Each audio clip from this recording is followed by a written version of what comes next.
I request the participants, the speakers of today's symposium, Ankur Chipunkar, who is already seated, Patricia Blake, and Sukalyan Sengupta. All three are very good students and scholars of the Ramakrishna Vivekananda literature and associated with the movement for quite some time. I request Ankur to begin this symposium with his speech.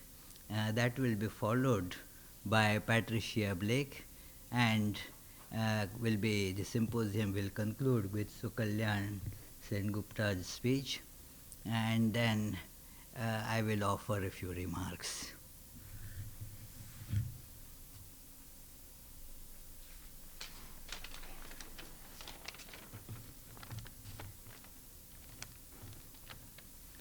Hi everyone, my name is Ankur Chipunkar. Today on this auspicious occasion of Sri Ramakrishna's birthday, I would like to talk about his teachings on God realization and harmony of religions. Sri Ramakrishna said, the ultimate goal of human life is to realize God. However, how many of us have questioned if God even exists, especially during our worst times? He said, and I quote, "You see many stars in the sky at night, but not when the sun rises. Can you therefore say that there are no stars in the sky during the day? O man, because you cannot find God in your days of ignorance, say not that there is no God." This leads to a second follow-up question. If there is God, how do we realize God? Sri Ramakrishna says, God can be realized through Bhakti Yoga or Jnana Yoga.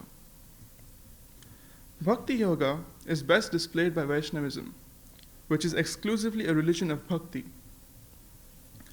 Bhakti can be defined as intense love of God, which results in pure bliss and liberation of the lover. There are two stages of bhakti. The first is known as Vaidhi Bhakti, or love of God, qualified by scriptural injunctions. Devotees of this stage indulge in regular and methodical worship. This involves singing devotional songs, saying prayers, repeating God's name, and chanting His glories. This lower stage of bhakti, in time, matures into Para Bhakti, or supreme devotion, which is the most intense form of divine love. Divine love itself provides liberation. It exists potentially in all human hearts, but in the case of bound creatures like us, it is misdirected to earthly objects. Jnana Yoga is best characterized by the discipline of Vedanta. Vedantic discipline is the path of negation, or neti. In this approach, by stern determination, all that is unreal is both negated and renounced. It is the direct way of realizing the absolute. After negation of everything relative, including the discriminating ego itself, the aspirant achieves the bliss of nirvikalpa samadhi, where the subject and object are alike dissolved. They both emerge into one true reality. The soul goes beyond the realm of thought. The domain of duality is transcended. Maya is left behind with all its changes and modifications. The delusions of creation, preservation, and destruction are evaporated. An avalanche of indiscriminable bliss sweeps away all the relative ideas of pain and pleasure, good and evil. According to Sri Ramakrishna, though Jnana Yoga is a more direct way of realizing God, in today's modern world, Bhakti Yoga is easier and the suggested route to realizing God. Sri Ramakrishna is well known all over the world as a prophet of harmony of religions. The uniqueness of Sri Ramakrishna's view is that it was based not on speculation, but on direct experience gained through actual practice. He did not say that all religions are the same. He recognized the differences among the different religions. However, In spite of these differences, all religions lead to the same ultimate goal, and hence they're true and valid. To illustrate this example, I quote an example given in the Gospel of Sri Ramakrishna. It is like water, called in different languages by different names, such as Jal, Pani, etc. There are 3 or 4 ghats, which are basically a set of stairs leading to a lake. The Hindus who drink water at one place call it Jal. The Muslims at another place call it Pani, whereas the Christians at a third place call it water. All 3 denote one and the same thing, the difference being in the name only. In the same way, some address the reality as Allah, some as God, some as Brahman, and others by such names as Kali, Jesus, Ram, and so on. Today there are several extremist elements in the world who believe that their religion and doctrines are the only ones that are true, and they refuse to believe and recognize any other religion. For them, it is blasphemy even to talk about other religions, and anyone who does so needs to be slaughtered. In order to highlight the ludicrousness of this philosophy, I would like to quote Sri Ramakrishna from the Gospel. One can rightly speak of God only when one has seen him. He has many aspects that cannot be described. He explains this concept with a simple example. Once some blind men chanced to come close to an animal that someone told them was an elephant. They were asked what the elephant was like. The blind men began to feel its body. One of them said the elephant was like a pillar. He had touched only its leg. The second one said it was like a winnowing fan. He had touched only his ear. In this way, the others, having touched its tail or belly, gave different versions of the elephant. Just so, a man who has only seen one aspect of God limits God to that alone. It is his conviction that God cannot be anything else. Apart from extremists, even common people love to point out errors and superstitions in other religions to prove that their religion is the only one that's true and superior to others. Sri Ramakrishna addresses this issue by saying, each religion has errors. Everyone thinks his watch alone gives the right time. However, it is enough to love God and feel attracted to him. He sees the longing of a heart, the yearning of a soul. Sri Ramakrishna gives an example to illustrate this idea. Suppose a man has several sons. The older son distinctly addresses him as Papa, but the babies can at best address him as Pa. Now, will the father be angry with those who address him in this indistinct way? The father knows they too are calling him. They only cannot pronounce his name well. All children are the same to the Father. Likewise, the devotees call on God alone, though by different names. They call on one person only. God is one. His names are many. In conclusion, I would like to quote the distinguished British historian Arnold Toynbee. Mahatma Gandhi's principle of non-violence and Sri Ramakrishna's testimony to the harmony of religions.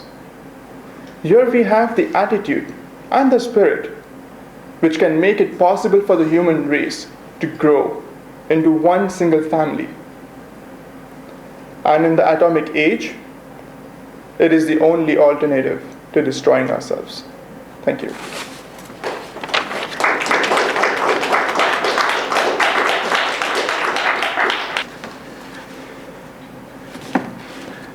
Hello, everyone.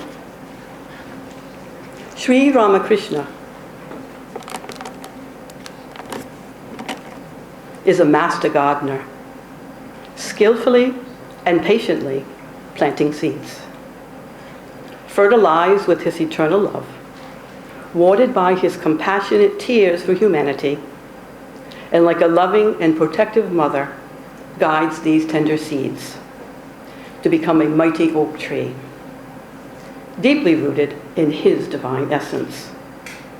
A welcoming refuge for all to take shelter from the clutches of Maya's blazing heat.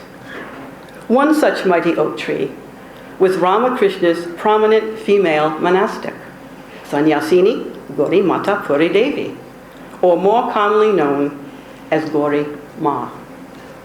And this evening, I will be speaking on Gauri Ma and how her beloved guru, Sri Ramakrishna, molded his precious disciple from a seed to a mighty oak tree.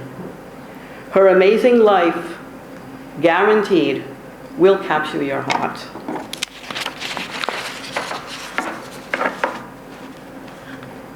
Gauri Ma was born to very religious parents in 1857. They named her Radhani. Just before Radhani's birth, her mother saw the goddess Mahamaya in a dream. The goddess was handing her a glowing, beautiful baby.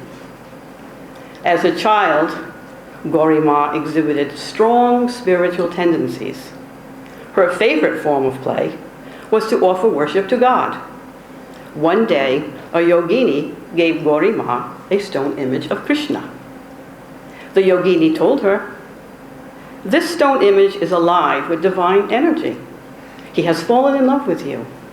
So I am handing him over to you. My child, worship him. It will do good to you." Gauri Ma accepted the stone image of Krishna as her husband. And from this day forth, she always carried the stone image with her and served Krishna lovingly. One day, a holy man was on his way to visit the Divine Mother at Kalighat in South Kolkata, where he stopped by an old woman who wanted to pay her respects to him. Gauri Ma was playing nearby with some other girls. She was then 9 years old. Gauri Ma felt an irresistible attraction to this mysterious holy man and went over to him and bowed down. The holy man asked, "Your friends are playing, and you have come to me? Why?" Young Gauri Ma replied, "Oh, they love to play that way, but I don't like to. I felt an attraction in my heart, so I came to you." The holy man touched Gauri Ma's head and blessed her, and saying, "May you attain devotion to Krishna." Later on in life, Gauri Ma will come to know that this holy man was Sri Ramakrishna. Gauri Ma could not let go of this incredible divine pull towards this holy man, that soon after her meeting with him, without her parents knowing, Gauri Ma, remember only 9 years old, left home and through inquiry found where the holy man Sri Ramakrishna lived. When she arrived at Sri Ramakrishna's cottage, he was meditating. She patiently waited. The next day, Sri Ramakrishna asked her to bathe in the Ganga.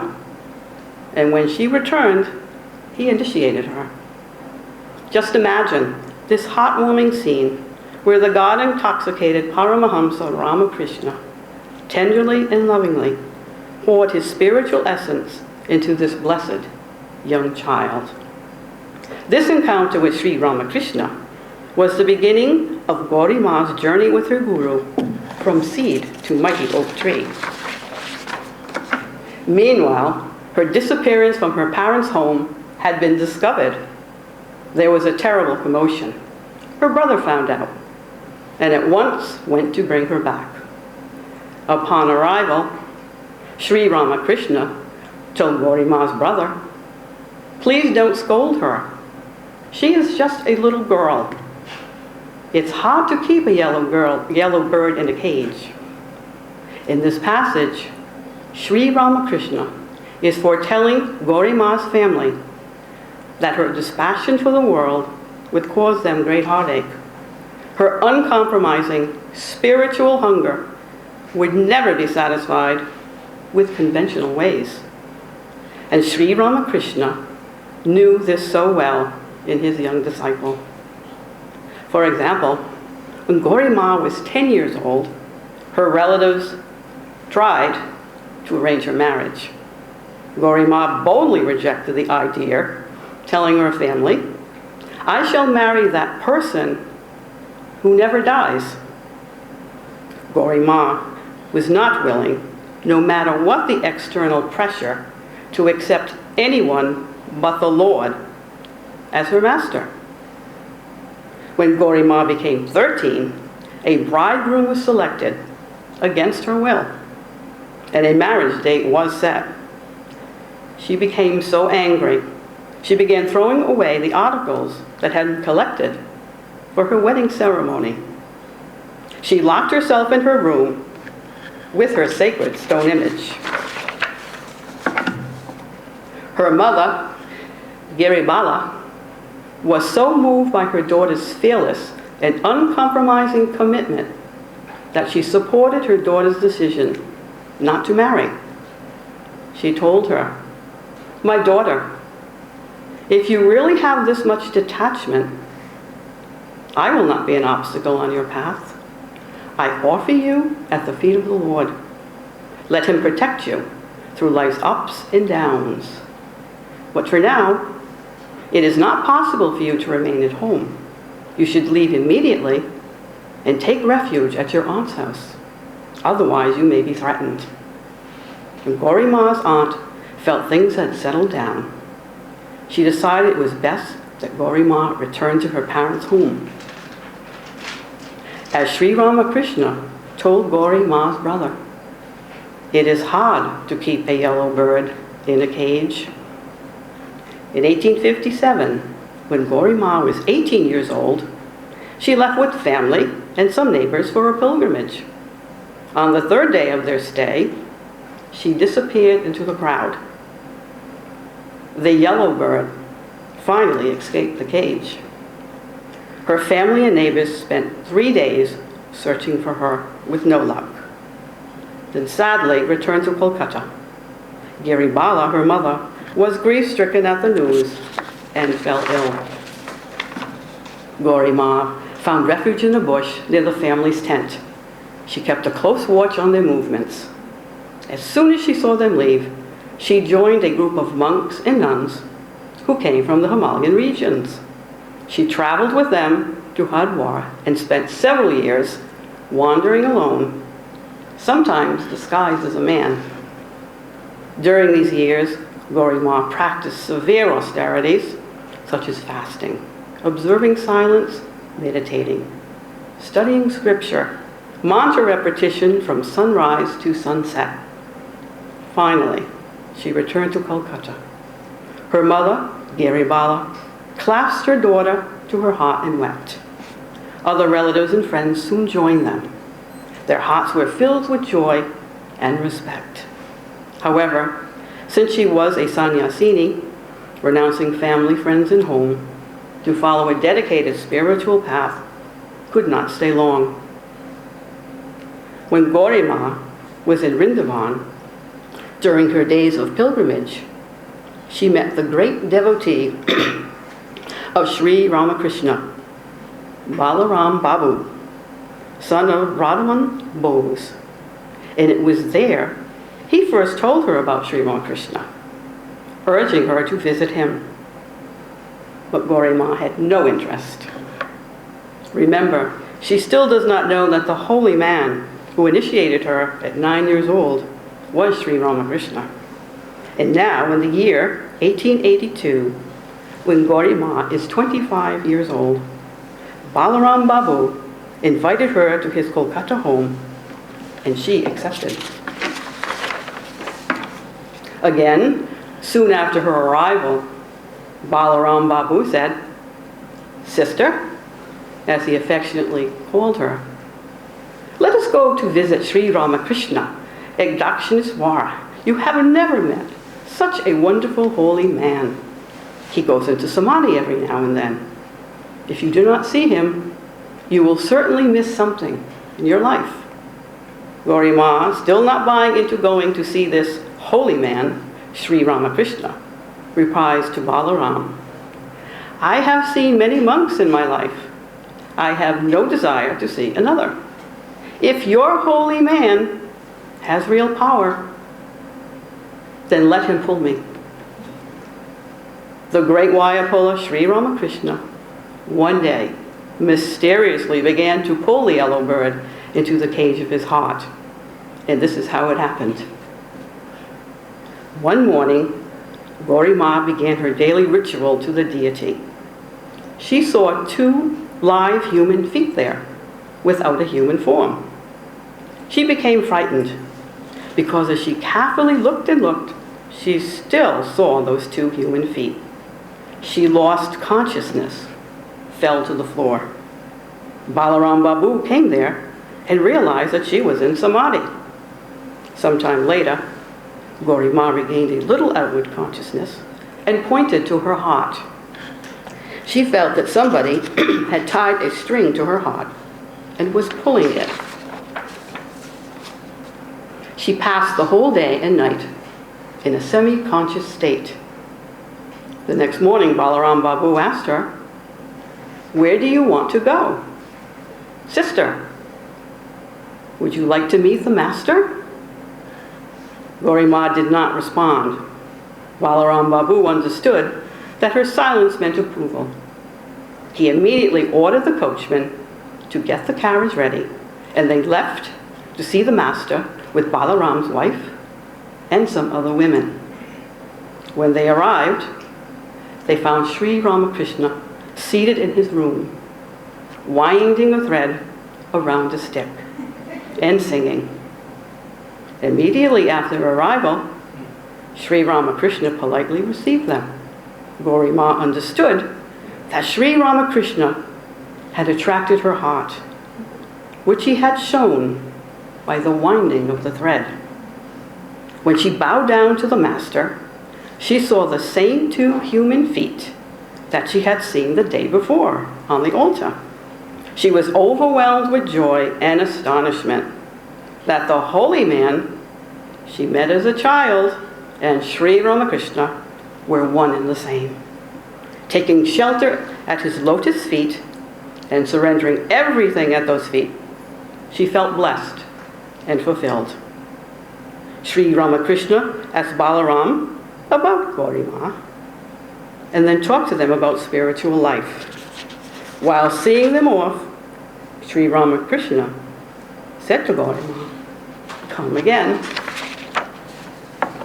The next day, she took an early morning bath in the Ganges and returned to see the master by herself. Ramakrishna was very happy to see her. I was just thinking about you, he said. She talked with him about her years of intense austerities that did not fill her restless spirit. Then she asked him, that you are hiding at Dakshineshwar so close to Calcutta? Could I have not known earlier, Father? Sri Ramakrishna lovingly smiled and said, then how would you have done so much sadhana?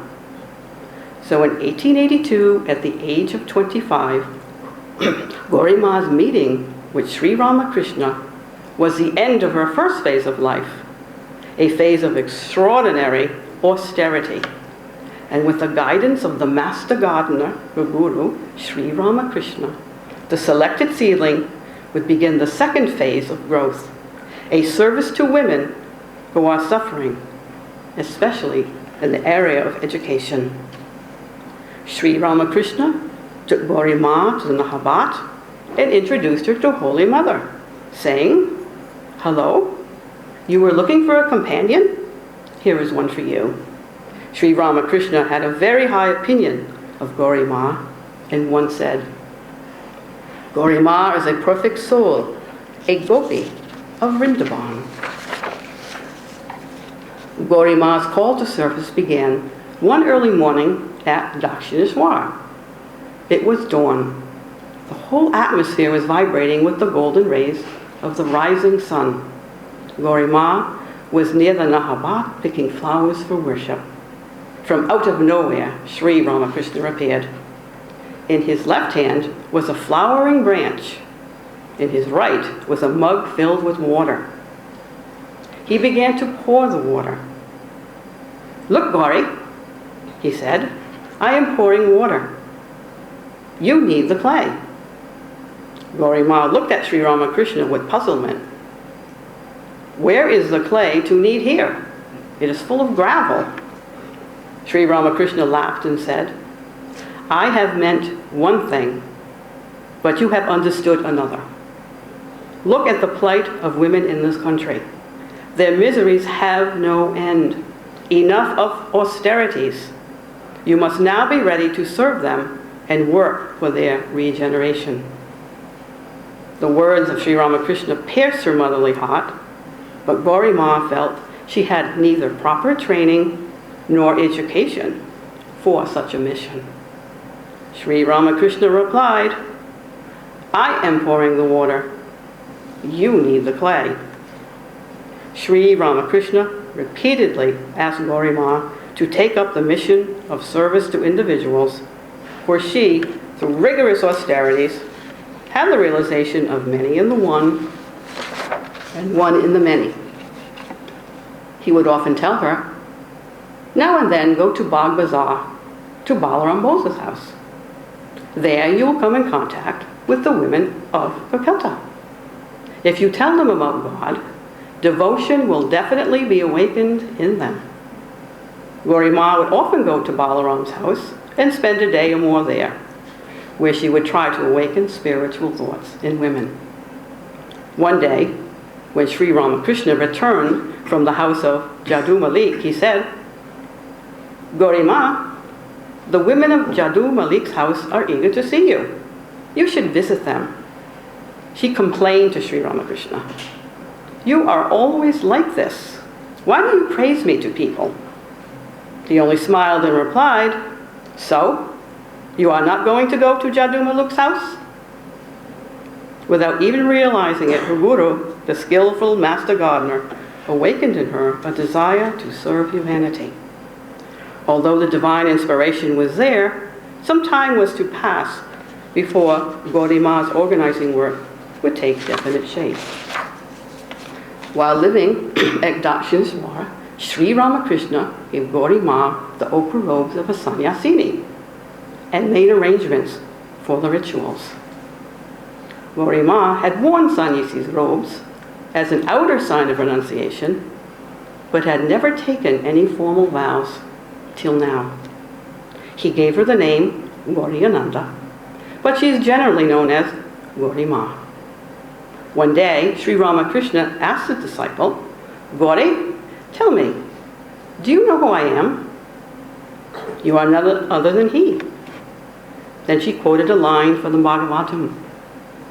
These other incarnations are partial manifestations of the Supreme Purusha, where Krishna is the Lord himself. The Sri Saraswati Ashram was established in 1895. Gauri Ma selected a plot of land in northern Kolkata. Holy Mother visited the site and approved. She was glad that Sri Saraswati Ashram was close to her Calcutta residence. The ashram was named after and dedicated to Sri Sarada Devi. It was based on the life and the ideals of her Guru Sri Ramakrishna, having Holy Mother as the central spiritual inspiration. Gauri Ma would call on Holy Mother often.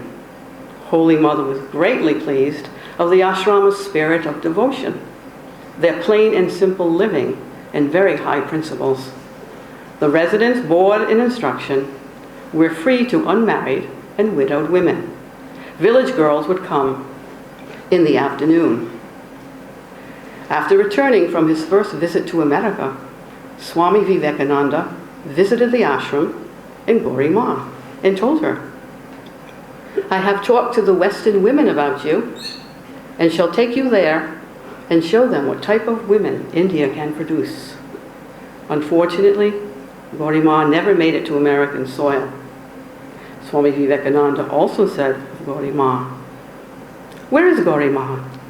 We want 1,000 such mothers with that noble, steering spirit."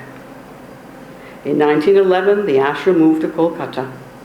For 13 years, the ashram was located in rented houses, moving 4 times to accommodate its growing population.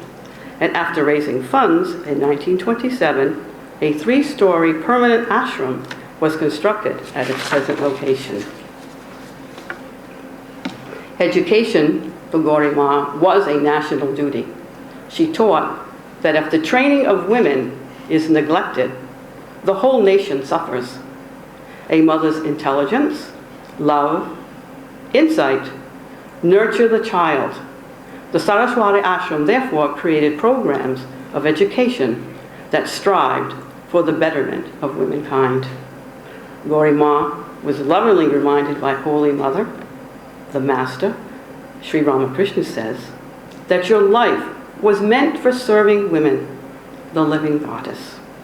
Gauri Ma carefully selected teachers for the ashram who lived ideal lives of simplicity, purity of thinking, and who dedicated themselves to the cause of women.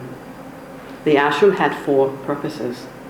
1, to spread education among women according to the ideals of Hinduism and society.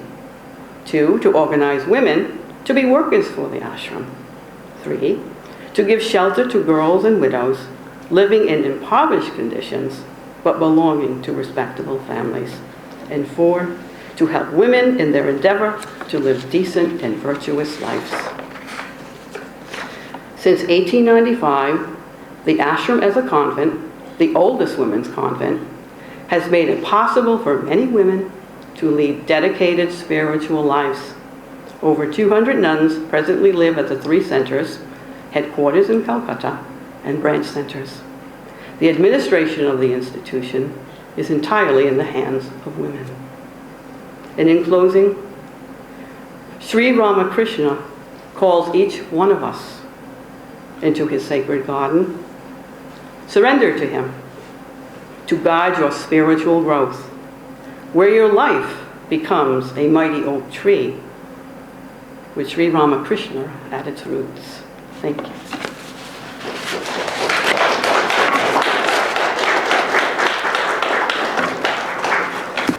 Om Sthapakaya cha dharmasya sarvadharma swarupine avatara varishtaya Ramakrishnaya te namaha. Respected Swami Yogatmananda Ji Maharaj, friends, let us reflect a little bit today on Sri Ramakrishna as Guru and his teaching methods. And Pat gave us one example of one disciple, Gauri Ma. Let us look at it in a little more macro level. So when we sing the Khandana Bhava Bandhana song, as we did this morning, the last line it says, Jai Shri Guru Maharaj Ji Ki Jai. So Sri Ramakrishna is the Guru of all of us. But when Sri Ramakrishna was addressed as Guru, there are many instances he would not accept it. He would say, no, I am not the Guru. Satchidananda alone is the Guru. And we do find resonance to that in our scriptures as well. So for example, in the Patanjali Yoga Sutra, there is a sutra which says, Sa purveshamapi guru kalena anavachchedat, which means God alone is the Guru of all ancient Gurus, since he is not subject to time. But if we look at the etymological meaning of Guru in Sanskrit, it basically means somebody who removes darkness. So in that sense, we can consider Sri Ramakrishna to be a Guru, because he did remove darkness of not only his direct disciples, but many people in subsequent generations. Now, when we look upon Sri Ramakrishna as Guru, we cannot but lose of the sight that before he became a Guru, there was a phase in his life where he did intense sadhana, and this is kind of after he becomes the officiating priest at the Dakshineshwar temple. But he's not interested in these priestly duties. There are many instances where Mathur Babu says, Sir, please do this. Sir, please take this responsibility. Sri Ramakrishna says, no. Please give it to Hriday. Just don't bother me with that. And the reason being, as I said, he was so intense in acquiring spiritual treasure. So Ankur talked about the Vaishnavite tradition in the Vaishnavite tradition, there are these bhavs that one can take as a spiritual path. And Sri Ramakrishna practiced all of them. I'll just give you a couple of examples. There is this Dasya Bhav, where you are the servant of the Lord. And in this tradition, the exemplar is Hanuman. And Sri Ramakrishna also looked upon Hanuman as the exemplar. And he dressed like a monkey, he ate like a monkey, he even made a tail out of the cloth, which would wag whenever he would move. So complete was his identification with Hanuman. Let us take another example, Madhur Bhav. This is a bhav where a woman looks upon the divine as the beloved, as the husband. And Sri Ramakrishna practiced this faith too. And again, he dressed like a woman, he moved like a woman, he talked like a woman, so much so that we have this hilarious incident where Sri Ramakrishna, now of course dressed as a woman, is in Mathur Babu's Calcutta home. And Hriday, who was the most dedicated attendant of Sri Ramakrishna, he was with Sri Ramakrishna for the maximum length of time. Hriday comes to this Jan Bazar house, and Mathur Babu then says, Hriday, there is Sri Ramakrishna and these other women, can you identify him? And Mathur Babu looks and he tries his best but just cannot identify Sri Ramakrishna. So, once again, so complete was Sri Ramakrishna's identification with this bhav. And once he does this for 12 years, this intense sadhana, then he develops this spiritual treasure trove. And now we see a very distinct change in him. In the past, when he was acquiring these, when he was in this sadhana, he would say, oh Lord, another day has passed, I haven't seen you, please show me your vision. Now he says, oh Lord, another day has passed, I still haven't gotten any disciple. Please bring me some disciples. And once again, the reason being his intense yearning to give this spiritual knowledge. And now, after 12 years, it's starting late 1870s, disciples start pouring in. Let us take a little bit of an exposure to what kind of teaching methods he employed. Well, one thing we can be very sure of. He was a very hard taskmaster. I mean, we see this cutout in front of us, man absorbed, man who goes into samadhi, muhur all the time. We might be led to believe that, well, he wouldn't care much about what you are doing, but no. I'll just give you one example of his hard taskmaster. Well, I think all of you will agree that he couldn't have had a better disciple than the Holy Mother, right? So, what is his, how does he deal with Holy Mother? As Patricia said, well, in the Dakshineshwar temple, if you have been there, you know that Sri Ramakrishna had his room, there was a courtyard, on the other side of the courtyard is the Nahabot, and Holy Mother used to live in the Nahabot. Holy Mother had a very busy day. By the time she would get to bed, it would be late at night, and she would sleep on the floor in the Nahabot with her niece, Lokhi. And 3 o'clock in the morning, every day without fail, Sri Ramakrishna on his way to the Panchvati would stop in front of this Nahabot door, and he wouldn't address Holy Mother directly. He would tell Lokhi, oh Lokhi, wake up, it's time for meditation now, no waste, no more time. And usually Holy Mother would of course wake up immediately. But sometimes when it was kind of a weather like today's, very, very hostile weather, she would say to Lokhi, Lokhi, you can sleep a little more. You see, it's so dark outside. The birds have not woken up and they are not chirping either. Now, Sri Ramakrishna, if he would get no response, what would he do? He would bring a bucket of water, roll it down the door of the Nahabot. And so you can imagine, I mean, in winter time, a wet mattress, how much of a problem it can cause. So that was Sri Ramakrishna, no compromises. Another way in which he gave some of his instructions is what I would call the one remark method. So we had these very elevated souls who came to him as his disciples, and he would just give them a nugget or a snippet of something. Once again, I'll just give you a couple of examples. Swami Turiyananda, whose pre-monastic name was Horinath. So Horinath was very devout aspirant. He had gone over many scriptural texts, had pretty much memorized some of these texts.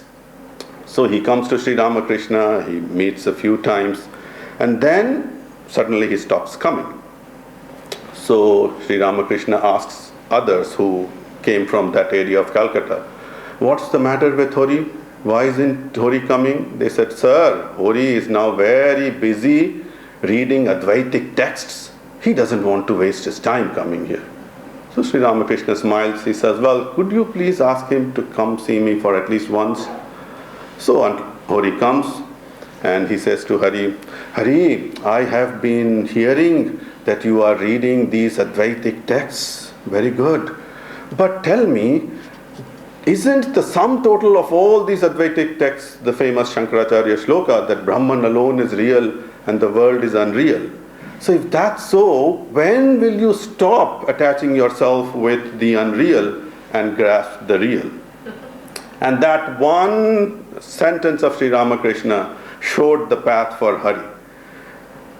Another example, Swami Saradananda, Sharat Maharaj. So Sharat also very elevated soul.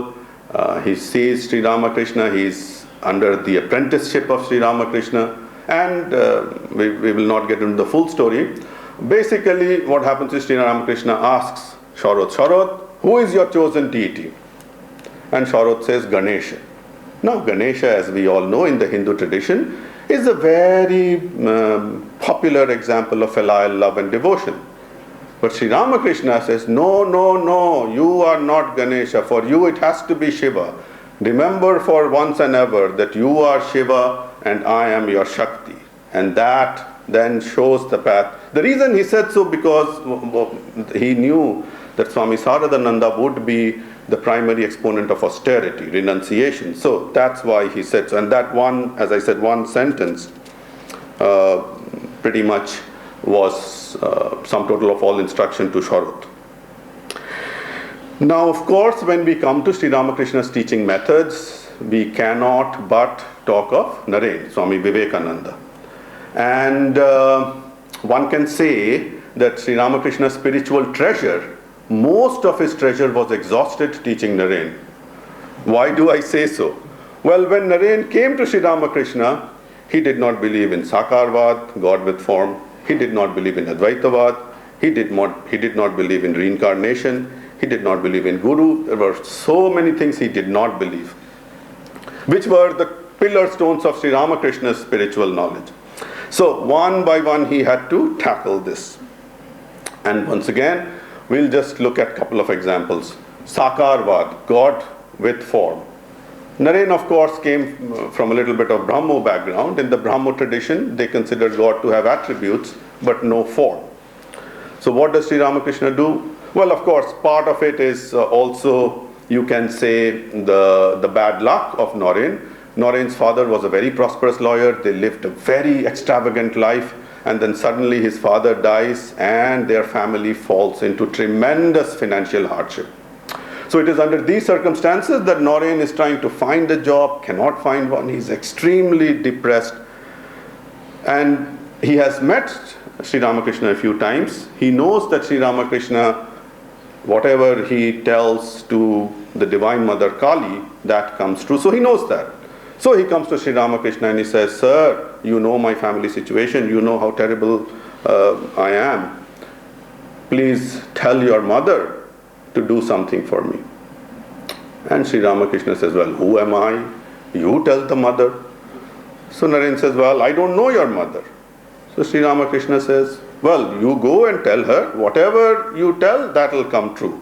And Naren knew that Sri Ramakrishna was Vaksiddha. That means whatever he would say would come true.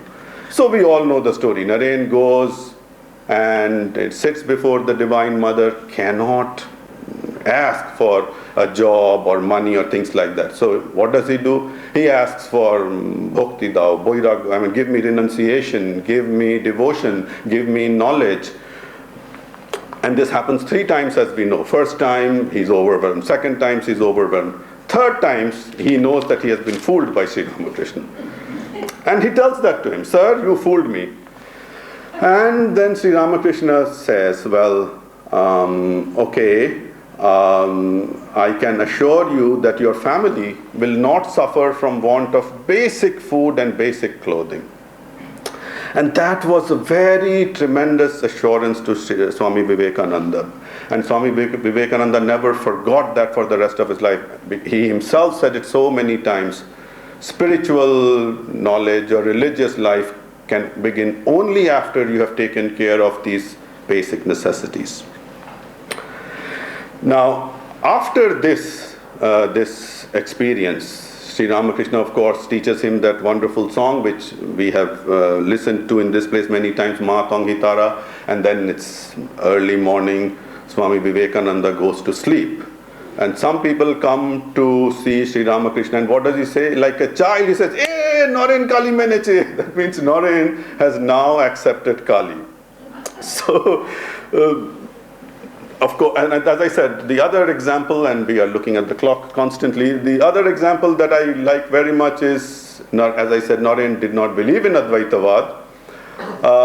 What does Sri Ramakrishna do? Very different tactic. He tells Naren, could you read for me please from this Ashtavakra Samhita? And Naren hates it because he knows it's an Advaitic text, he doesn't like it. Sri Ramakrishna says, why do you have any problem? You are reading for me. You are not doing anything else. And of course, Sri Ramakrishna knew full well that as Naren starts to read this, these ideas soak into him. So, Naren, but not at first though. Naren reads all that, then he goes and he is having a smoke with Hajara, and they are blasting Sri Ramakrishna, they are blasting that text. Naren says, Ghoti Brahmo, Bhati Brahmo, this pot is a Brahman, pan is a Brahman, this is nonsense, this is ridiculous. And Sri Ramakrishna just happens to be thereby. He asked, well, what's the case? Then they say, what does he do? He just touches Naren. And then what happens to Naren? He now starts seeing consciousness everywhere. The tram car that he takes to go home, that is vibrating with consciousness. His mother gives him food. He takes the food in his hands, cannot bring it to his lips because that is pulsating with consciousness. He goes to the Hedua swimming pool. The iron railings of the swimming pool are bursting with consciousness. So, needless to say, Naren then becomes a believer in Advaitavad. And finally, I would just like to share one more example of Sri Ramakrishna's teaching method, where the method doesn't seem to make much sense, in the sense that it is opposite. What do I mean by that? Well, one of Sri Ramakrishna's direct disciples was Jogin, Swami Yogananda. Jogin was a very meek, mild, very gentle man. So one day Jogin is coming to see Sri Ramakrishna, and he is crossing the Ganga on ferry. And in that ferry, the other passengers, some of them are making fun of Sri Ramakrishna. This man, he just doesn't do anything, things like that. So Jogin is very hurt. He wants to kind of protest, but as I said, his nature was such that he just stays silent. All through that journey, he just listens to them silently, comes to Dakshineshwar, tells this story to Sri Ramakrishna. Jogin thought that, well, what does Sri Ramakrishna care about name or fame? So Jogin recites this. Sri Ramakrishna says, hey, these people, they spoke so ill of your guru, and you just sat there silently. Do you know what our scriptures say? If they do something like this, you should cut their head off. So Jogin, of course, is shaken up. Fast forward to a similar incident with another of his disciples, Niranjan, Swami Niranjanananda. Niranjan also is coming to see the Thakur in Dakshineshwar. He's on the ferry. Other people in the ferry speak ill of Sri Ramakrishna. Niranjan is completely opposite Jogin. He's very headstrong, very aggressive. He says, you guys, you stop speaking like this. But they don't. Then Niranjan becomes more furious. He says, well, if you don't stop this, I will stamp this boat so hard, I will rock this boat so hard that it will capsize. And only then do they stop saying ill of Sri Ramakrishna. So Niranjan comes to Dakshineshwar, he recites this story, and we would expect Sri Ramakrishna would be pleased knowing Jogin's case. But what does Sri Ramakrishna do? He says, no, Niranjan, anger is one's worst enemy. You should not be so angry like that. So the point being, it looks contradictory, but we have to see where these souls they have to reach. What is the goal? And where they are. So in order to reach the goal, what is it they have to do? In Jogin's case, it was he had to get over this weak nature. In Niranjan's case, he had to get over this anger. And so therefore, this advice of Sri Ramakrishna might sound contradictory, but if looked at in the right perspective, would make perfect sense. Thank you.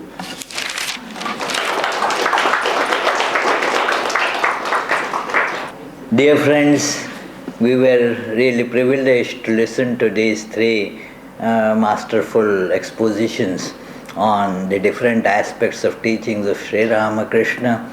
Ankur explained the methods of sadhana and also the importance of the harmony of religions as exhibited in the life of Sri Ramakrishna. Dear Patricia Blake, she took up, the very important story of Gauri Ma, the only monastic disciple of Sri Ramakrishna who is woman. It is a very unique story in the whole annals of this Ramakrishna order, Gauri Ma. Just a prelude to how I suggested this topic to her was, I had requested her earlier to speak on this occasion, and at that time I heard Dorothy mentioning this topic.